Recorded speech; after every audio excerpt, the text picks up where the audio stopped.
Welcome to Touched and Empowered, a show created to empower individuals to value their lives by hosting think tank discussions that will inspire positive action. Touched and Empowered with Katie and Ace starts now.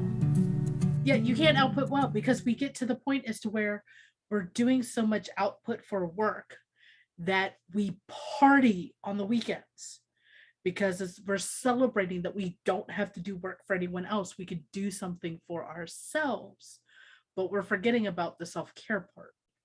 Yeah, oh my God. So this week was intense, right? And I'm going to share this, right? So I'm wearing glasses right now because I want to give my eyes a rest. My contacts. One, two. So it was a pretty intense week for me. I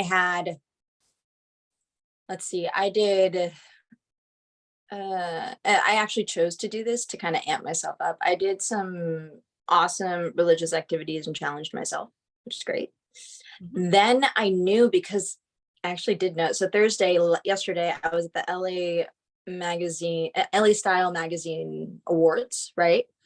Right. I remember you telling me about that. Thank you. And I needed to be on point. So I wanted to make sure my energy was full. The day before that, I was speaking at an event, right? So I needed to make sure I was on point then too. So my energy needed to be up. I needed to make sure my self-care was good. I needed to make sure my energy was clear, right? I was asked to go out twice that weekend. And I remember thinking, oh, hell no. I love you, but I will die if I go out with you this weekend and not take those days to recharge. Right. Think about and inspire myself on what to do in regards to the speech that I'm going to be giving. And then also be ready for this amazing event. By the way, the tickets were not cheap tickets. So if you're going, you're really investing your energy and your time. And I respect anyone who puts a $1,500 price on a ticket, to be honest, because it means you're serious. You're like, no, like you're coming here. If you put in $1,500, that means you're leaving with more than that in value. Right. And it's not just the value of the experience, but the connections to the people that you spoke with. Exactly. And the connections that you make with people you might not have spoken with, but saw you, and then will reach out to you later. Yeah, with familiarity, knowing that they've seen you before, right? Like, for instance, I never thought I would meet the California state treasurer at that event. Like, who knew? I mean, shoot. But she's such a wonderful lady. I was so impressed by her. It was so funny. I'm gonna quote her, by the way. Okay. She gets on the stage and she's like, says Trisha Love, who is the CEO and editor of Elissa Style Magazine, speaks directly to her and she's like, are you sure you want me to come to this event? Like, I have a bag that's from Ross. I have this from Goodwill. Like, these are things that I got on sale over yonder. Like, no, paraphrasing, she doesn't use those words. Right. But like, she's saying this and I'm like, that's so relatable as I'm sitting there in my Jimmy Choo shoes. And like, she's talking and expressing how like LA Style Magazine is going through a transformation because it's becoming more heart-centered and sustainable, as well as being that advocate for people who go through adversity and really move their lives, not necessarily for the money. Don't get me wrong, the money is great, but it is only the resource to help you create a bigger impact, right? Right. And she shares this, and when she said Ross, I was like, all right, I trust you. What do you need? Yeah.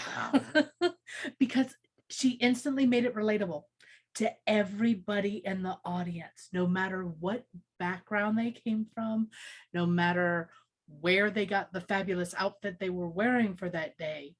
At some point in time, I'm going to say 99.9% of everyone has heard of Ross or any of these other stores that are the less than department stores.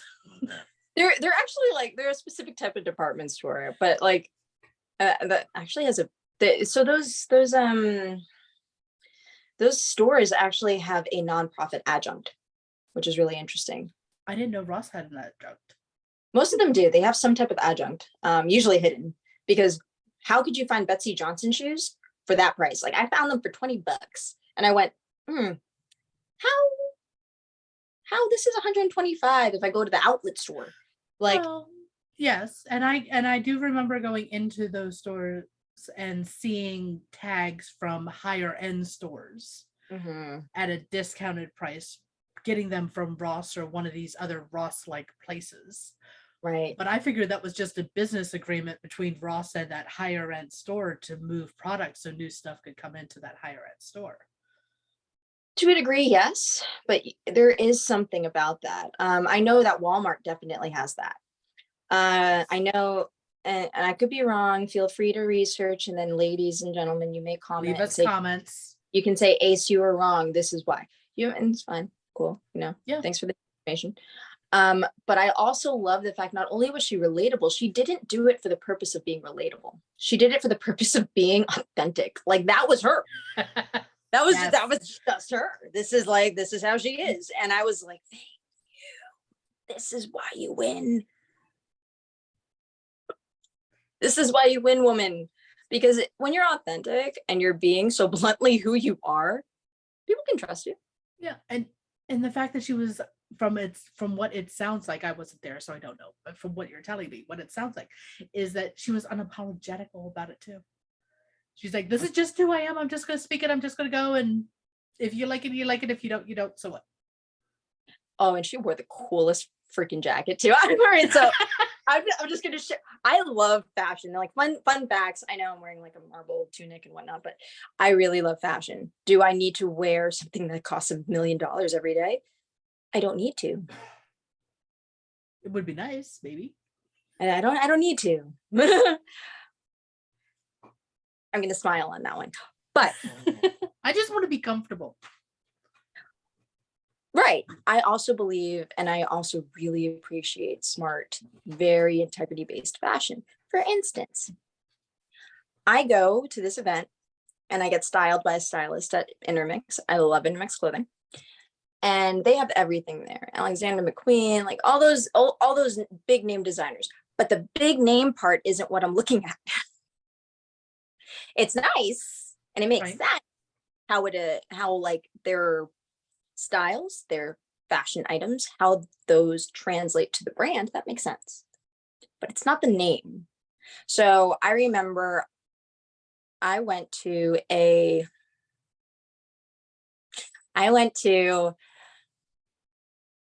wasn't Intermix. I forgot where it was, but I had a stylist and a manager back in the day when I was in influencing, and we didn't know what kind of influencer I was going to be, but we knew I loved fashion. So I get this fashion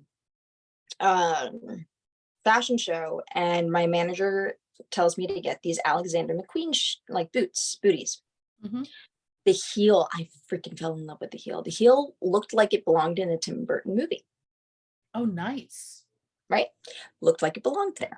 Now, what was really cool about it looking like it belonged there was the fact that when you see something curved, don't you always feel like if it's curved, you're going to fall? Yes, it gives the illusion of being unstable. Right. I wore that thing. That was the most stable shoe I ever wore in my life. It took me a second to recognize it. The curve actually followed the Fibonacci sequence. Like the snail shell. Nice.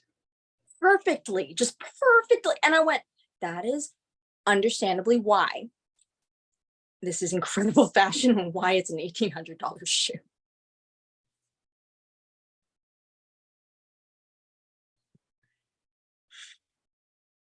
Not knowing the price tag, I'm still ecstatic about the fact that somebody was able to create that. See what I mean? That's what I'm looking for. That's actually what I look for. I'm looking for something where I'm like, there is something about art, right? That when you see it, you feel something, like you feel good. Usually you feel inspired. You feel like you can take a new action the next day. It's the energy of it. For instance, that's the dress I wore yesterday.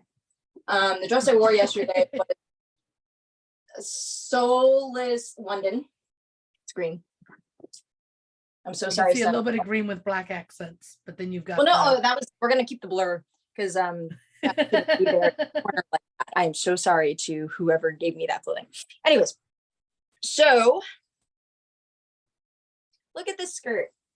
Doesn't it look like a cool watermelon? Yes, it does. Right? It's a vintage skirt and I found it. Guess how much I bought it for? Right, 65. Okay. And only because it looks kind of like something I saw in a magazine, 150. Thank you. It is worth, in my opinion, I haven't even checked it, based off the quality, based off the fact that I've felt high fashion, based off the fact that it's so incredibly well constructed to fit an A-line. This should go for a good grand, a good like 900. Got it for $10 We love a deal. at the Melrose Trading Post. It was just like, you know, it's a statement piece and beautiful. And you know what? And I don't think the price tag really matters in this case because it's how you feel when you wear it. 100%. So in regards to the price, don't get me wrong. Sometimes the reason why the price is there, for good reason, there is a lot of value that goes into a design of an outfit. Oh, absolutely. There's the time, there's the material, there's the skill on constructing it. And the only reason I have any authority on this at all is because I watch a whole bunch of Project Runway. And I've seen them struggle with making some beautiful pieces. It's so incredible. I used to watch Project Runway when it was like when it would marathon, and then I remember Netflix came out with their own. It's called Next in Fashion, which is pretty good. I like it. I really like it. You can tell it's Netflix. It has a fresh. I might be one of the few people who don't have Netflix, so I'll take your word for it. So that's okay. That's okay. I mean, once they kind of did the whole like, all right, we can't share passwords anymore, and not many people do. So I see the fashion on there. It's really amazing. I actually love. All right, so I love fashion. Actually, one of the executives I worked with on it during one of my first jobs here in LA was with Fashion Police. By the way, I feel so bad. I should stop showing you the piled dress corner that I wore this evening. We're gonna just like keep that there.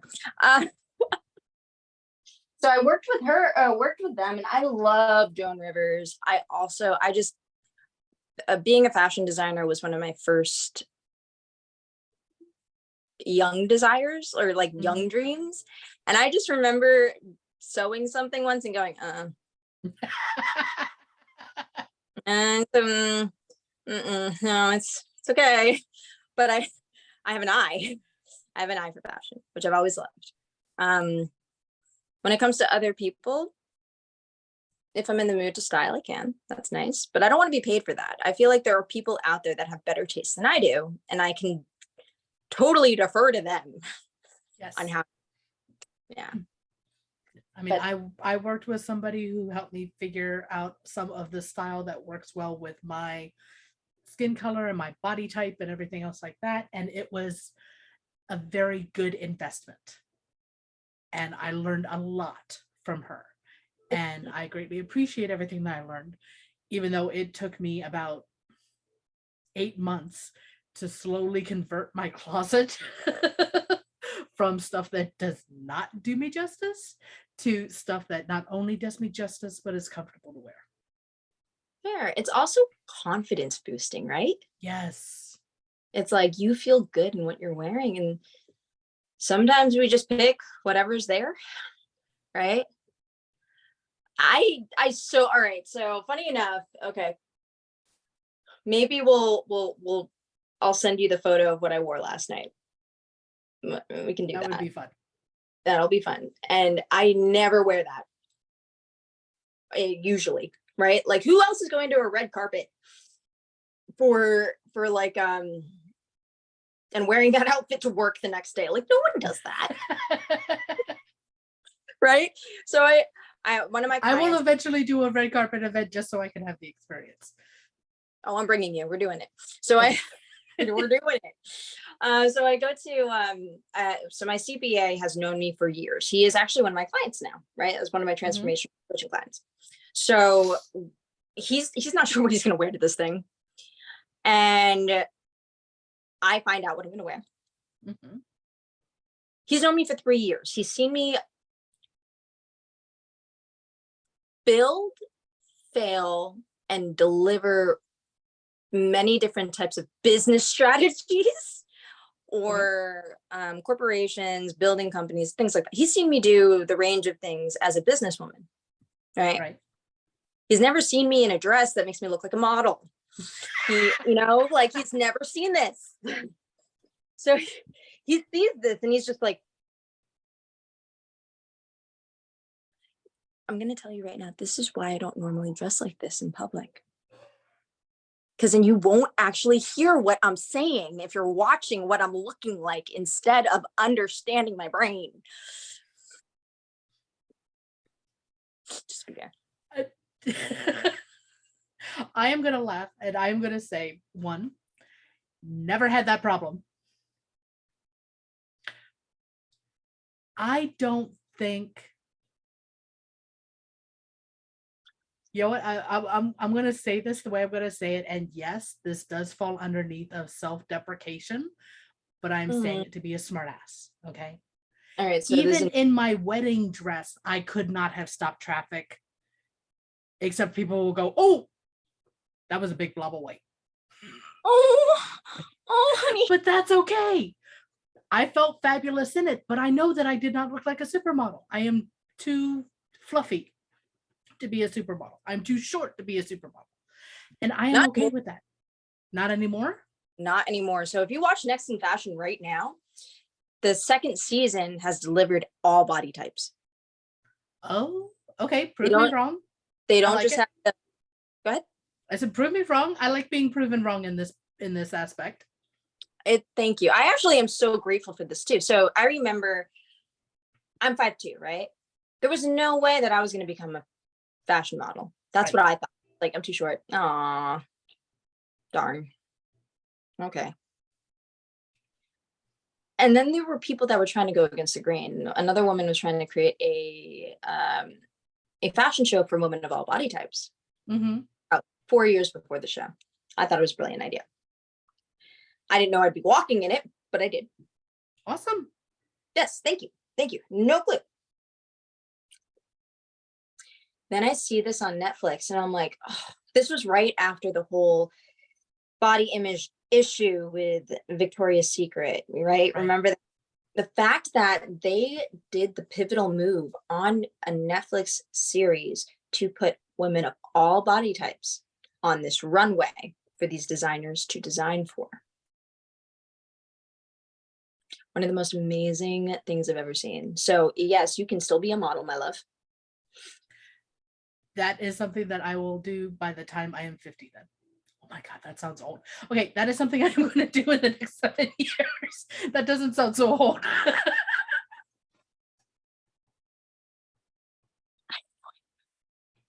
But okay, in the next 7 years, yes. That's okay. Yes. Yes. Oh my gosh. Okay. Wow. But age just hit me like, it's amazing how something doesn't like register until you say it out loud. So, oh my gosh, somebody. All right. And yes, in reference to the comments that I made earlier, I now have clothes that fit my body type and I look damn good in them. Yes. There it is. I know. Love that. Oh, yeah. Yeah, that was actually something I struggled with. I know that sounds like woe is me bullshit. Well, okay. At some point in time, again, assumption, everyone struggles to find something that they feel comfortable in, that they look good in. Unless you happen to have a designer on a regular basis set up your closet for you, your body's still going to change throughout your life because we're not all the same size as we were when we were 2. Right. And we're going to evolve. What I was going to say was like, There's probably a lot of women out there that probably will They're probably going to make comments about Katie. How dare you say stuff like that? But you know what? Bring it on. no, I don't think so. I think, Katie, you have a point. There was like all right, so I'm gonna say that there was a lot of women out there that identify with, you know, body shaming, regardless if you're gorgeous, pretty, ugly, and you're not ugly. Yeah. You're not ugly. There was always something in society, in some magazine, someone said something and you took it as shame. Exactly. And that's just how it went. And for me, I was really tired of people not seeing how smart I was. I was really annoyed by that. So you know what I ended up doing? I got glasses bigger than this, which did not help, by the way. It's amazing what we do, though, so then that way we can project the image that we want other people to see. And I stopped caring about like putting myself together in a dress, putting myself together in like and like pants that fit, and I would just like wear sneakers, and I would just, or a hoodie or something, right? And I would just wear that because I was like, you know what? Maybe they'll figure it out if I don't show it off. Apparently it worked for my CPA because he had no idea until he saw the designer shoes on the red carpet. It was just like, you've been a woman this entire time. So sorry. I've had so many guy friends tell me that one. And it's, you know, that was when I like claimed my power and I was like, I'm going to be seen differently. And I, you know, sometimes being seen differently doesn't always mean being different in a way to like not show who you truly are. Like who I truly am. I accepted somebody to select that dress for me. I accepted somebody to select those shoes for me. I accepted being the person to get the hair team in motion. You know, all of that, right? And I was like, yay, I get to be me in this dress, in these shoes, understanding that I appreciate everything I'm wearing. Right. And because of that, it probably, again, my opinion, it probably boosted the outer appearance of your confidence and made you even more attractive than you strutting your stuff in a pair of jeans and comfortable shoes. Thank you. Additionally, thank you. I agree with that. I knew I looked good. I knew it. Like I 100% knew it. 1, 2. I remember my model days. So the fact that I haven't pulled that card out in a while, I was excited for the shock and awe. Well, it's fun to do the shock and awe. And even if it's just like in my case, when I was in Egypt, we had one night that was a theme. It was supposed to be like shimmer, glimmer, and then somehow turned into goddess, god, whatever. Anyways, everyone was dressing up for it. And I didn't really have anything of a shimmery material except for, I will own this, a pair of romper pajamas that was a shimmer fuchsia. Okay. So I wore that with a black lace robe over top of it. Okay. And strutted my stuff and owned it. That's and great. I got so many compliments because of the fact that I held my head up high. I felt comfortable wearing it. And the laughs that I got when I said I'm comfortable because I'm wearing my pajamas just made it so much more fun. Right? It's like the fun of the outfit. I thought it was like, yes. That's an important part of it. I think. Yeah, because if you're not comfortable wearing it, it doesn't matter how fabulous you look in it. You won't feel great. I'm going to say that right now. You will not feel great in the outfit that you're going to wear, even if it looks amazing. If you're not comfortable. Because you have to be comfortable in your own skin first. 100%. I'm not going to lie. In the beginning of it, I was really nervous because I haven't seen this crowd before. It's an LA award show. Don't get me wrong though, the LA award show that I went to was not the normal LA award show. So I felt really safe by maybe the second or third award that was given out. And then I could just walk around, strut, be happy, do my Mhm. thing. Understand it wasn't a snobby crowd. These were people that like have full integrity. Everyone in that room that I was like connecting with and feeling such beautiful. There was, there's a woman, her first name is Urska. I don't know her last name. She has 8 million followers on Instagram, and she received an award. She is a body acceptance model. So she is also not the normal Nice. 00, right? Yeah. Isn't I that wonderful? like that title. I like that title. Body acceptance model. That is awesome. She, oh, I'll send you her Instagram after this. She is a fantastic woman. And she really started like, she had so much courage to go against the grain of the fashion industry and say to them, this is what I look like. Mm-hmm. 8 million followers now.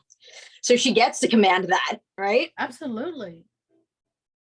And she really cares about her community. She really, really creates that impact. And that's, that's a true leader in my eyes. Somebody who understands like we can't keep hurting people to make them fit this thing that they want us to be. Yeah, there is. And that was from my perspective. That's what all of the models in the magazines and on, what we said Victoria's Secret, all the models on Victoria's Secret and all these other runway shows and everything else like that, is they were all very similar in physical structure and appearance. And for somebody who does not fit that cookie mold, that cookie cutter, it was disheartening. Oh, yeah. But then we find other ways to build that confidence, that self-image that we have, to where it's, I'm going to own it because I'm comfortable in it and I like and love myself for who I am. Yes. And that is beautiful. I'm not gonna lie. Hopefully this doesn't become a body shame thing, but I've never gone above a 4 or 6 in size. There's no shame in that, honey. Thank you. So anytime I talk about weight, I feel like I can never talk about weight. Because some people get a little angry about it. They're like, I wish I was this, that, blah, blah. And I'm like sitting there, I'm like, you have no idea how long it takes for me to gain weight. Like, I'm just like sitting here like, okay. Yes, and a lot of people talk about weight, they talk about the excess weight. But there's also weight for the people who do not have enough weight, the people who are too thin, who are unhealthy skin and bones.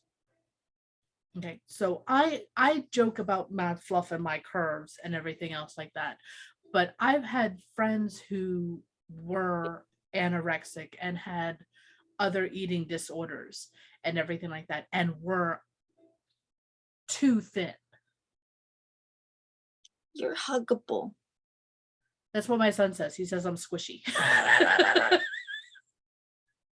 I don't always feel huggable. I know I'm huggable, but like, like it's just. Well, and I'm going to joke about this because my son's boyfriend is really, really, really tall. And I was talking about being short earlier.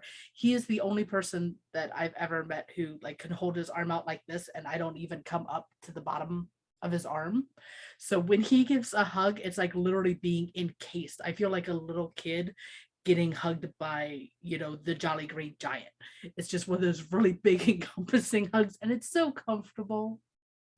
Oh, there was a joke yesterday about that. They were like, goodness, I'm so sorry to LA Style Magazine. I will one day just like download the program in my brain and just spit out the people.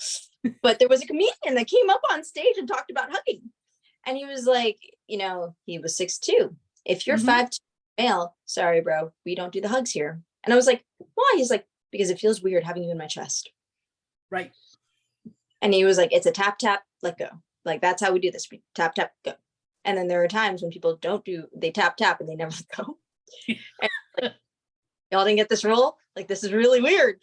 And yeah, and that's what my son's boyfriend says. He goes, it's awkward because, you know, the other person doesn't want to let go, but I don't, you know, I need to let go, but they don't want to let go of me because they like hugging me because I'm so big, because I'm so tall.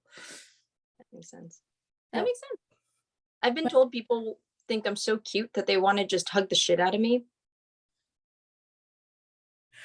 I had a friend in high school who was 4'9".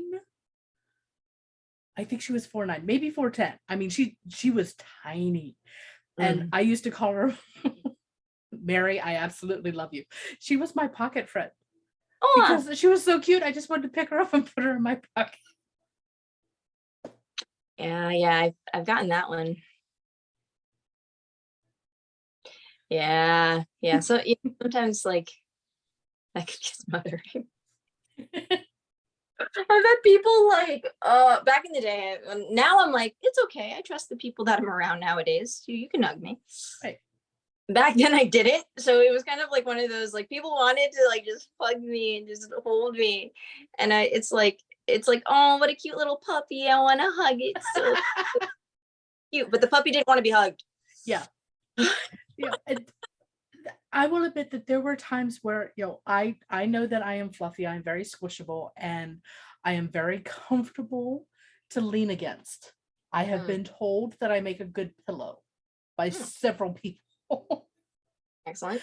But there was a point in time where it was like I didn't want anyone to hug me because I was uncomfortable in my skin. I didn't like the way I saw myself in the mirror. It wasn't that there was anything wrong. It was that the language, what I was telling myself about what the image was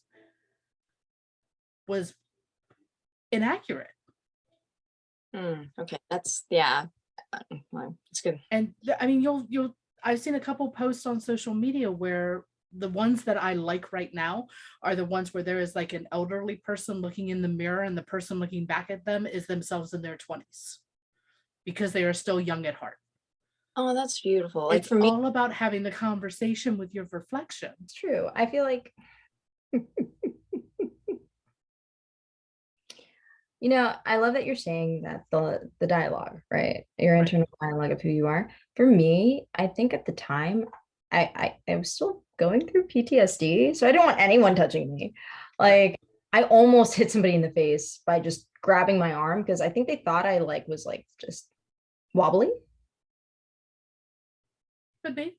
And they were just like trying to help or something, but somebody grabbed my arm and I literally somehow had all the self-control to not turn and uppercut the person, and they were like above 6 foot. I don't mean to laugh, but I'm just picturing you in like 5'2" and this like 6 foot person and you trying to reach up to get oh yeah, it's like a pure Mario move. Like I'm sorry, I don't mean to laugh, but that was the image that I had in my mind. It's okay, you know. But no, you're right. There are times that, you know, because of that inner dialogue of everything else that's going on, we don't want anything external to touch us.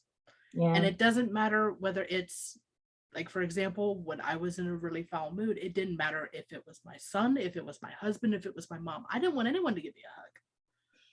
Yeah, I wasn't until maybe like 3 years ago that I let people hug me. Maybe 2. Unless it was my significant other, or no, that was it. It's like my only source of hug, and animals. Animal hugs are fabulous. Because there's no judgment there. No, they just love you. Yeah, they just love you. They just want somebody to hug them, scratch them, kiss them, whatever. That's it. Yep. And I'm going to say we need more of that. Judgment-free support. Thank you for joining us.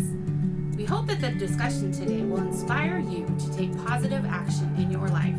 Until next week, be empowered.